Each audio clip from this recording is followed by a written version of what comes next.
השם מולך תוגי להוות, ישמחו עם רבים, לא מוזעתם אויבים מספיע שם They occupy our name, our identity.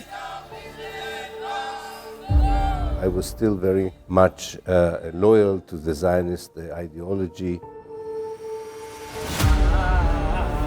Those symbols mean something to me. That Star of David, that is on the menorah, that is in our religion of thousands of years. You say God promised land, you said the Torah. You don't believe in the Torah. I already warned that Israel would become far more extreme, far more closer to an apartheid state. I came home and I told my husband, we have to get out of here. Israel is complete mania. We call it in political science failed state. This is really a collapse of a state.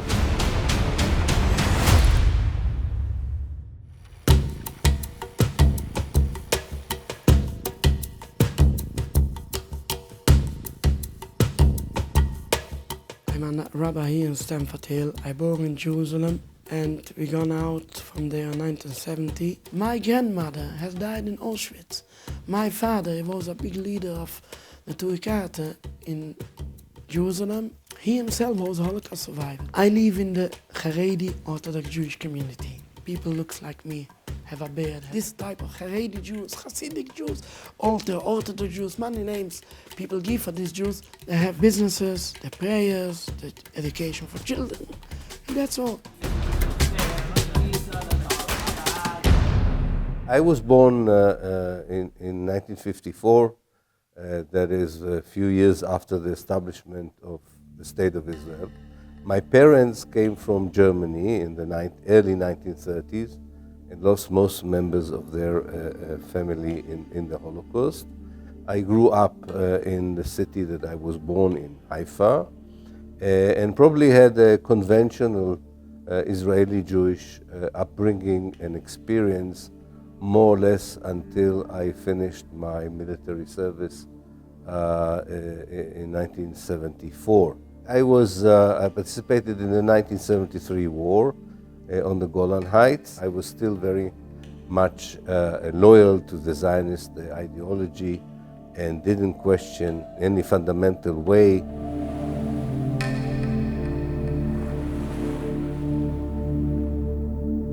My family were very Zionist, but when you grow up in that, you don't actually know that they're Zionist. They were very loyal to the State of Israel. It took me a very, very long time to begin to wake up to what Zionism is and shape my opinion about it.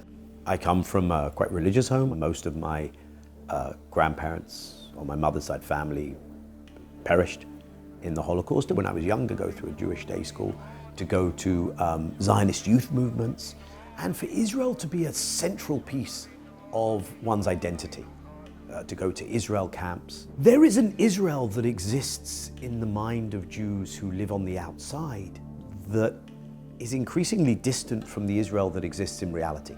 When you go and live there, you're confronted with that reality. And so the act of living there is the act of saying, okay, what is going on here?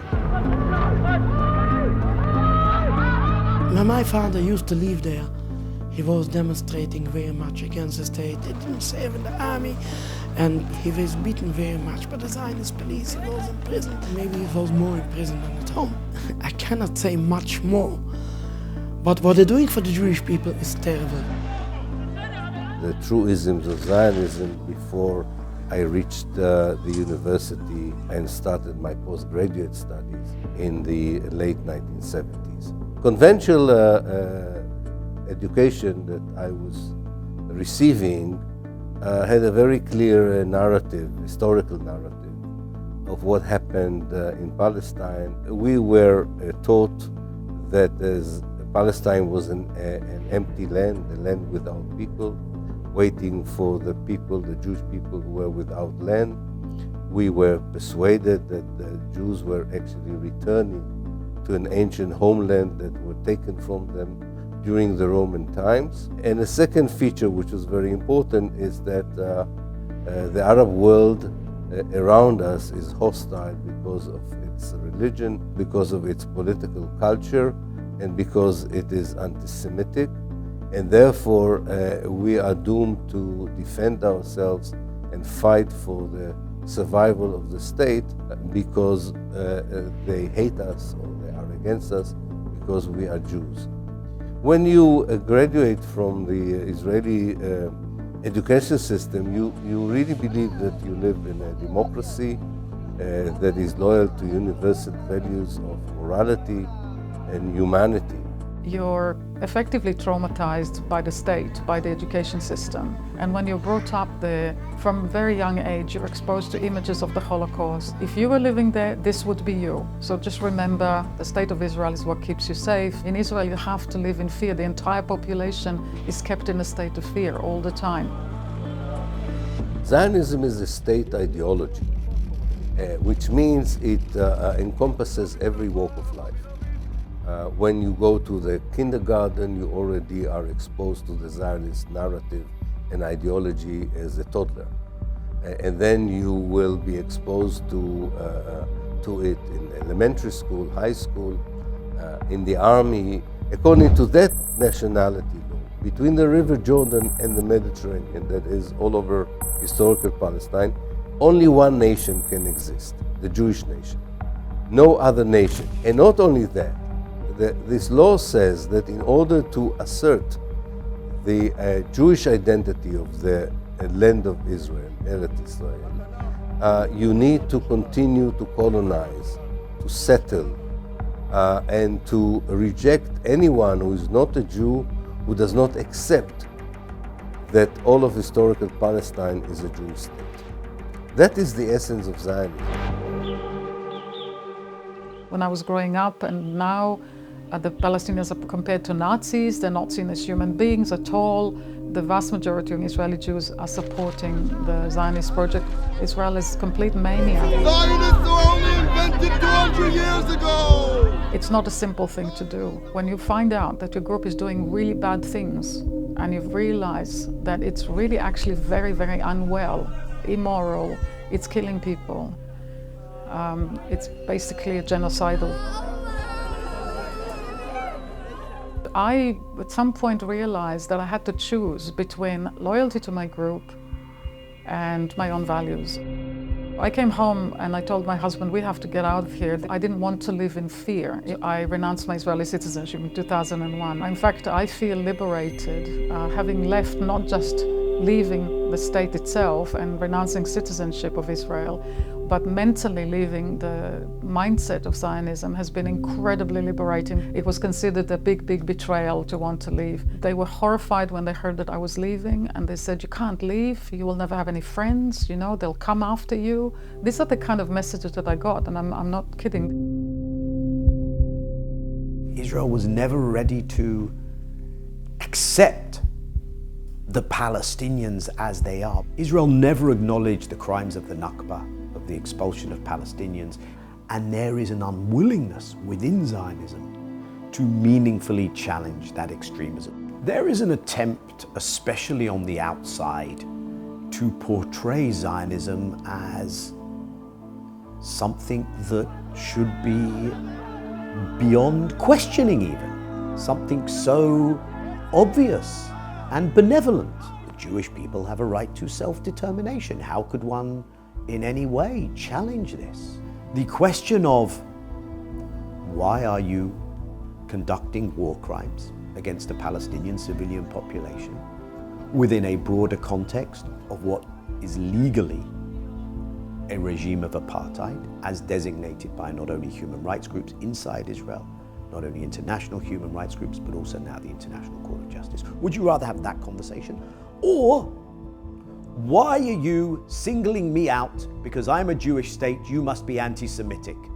You're just like the Nazis. I already warned in 1999 that Israel would become far more extreme, far more closer to an apartheid state, that it would be far more ruthless towards the Palestinian in its methods, and would constitute a danger to the stability of the region as a whole. But I did not predicted to be so cruel. If you live in Israel and you declare yourself openly to be an anti-Zionist, if you are a professor in history in a university and you teach your students that Zionism is colonialism, or that what Israel did in 1948 is ethnic cleansing, you clash directly with the narrative, the historical narrative, and the ideology that your government wants you to teach.